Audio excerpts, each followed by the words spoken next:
Нийт эзэмшлийн газрыг та нар яагаад авах гэдэг юм бэ гэдэг чинь л байгаа байхгүй.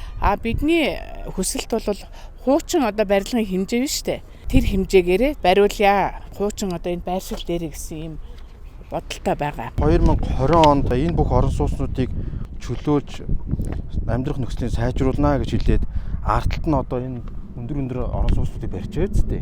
За би дуусгах юм. Энэ дотроо та барилгажуулаарай гэж тогтооцсон шүү дээ.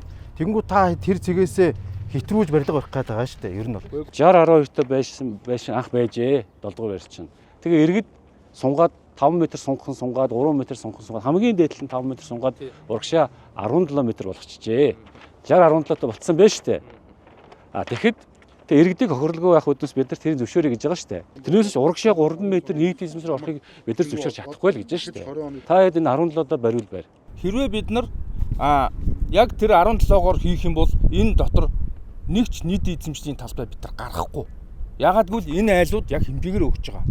17 гэдэг чинь яг л энэ айлуудын хэмжээ. Чи одоо өөрөө зургаа тэрэндээ тохируулж хийх ёстой. Гэхдээ энэ иргэд чинь байраа өгсөн учраас ингээд яарчих нь аргагүй байгаа байхгүй. Өөртөө хамаарлаггүй газараас авч болохгүй.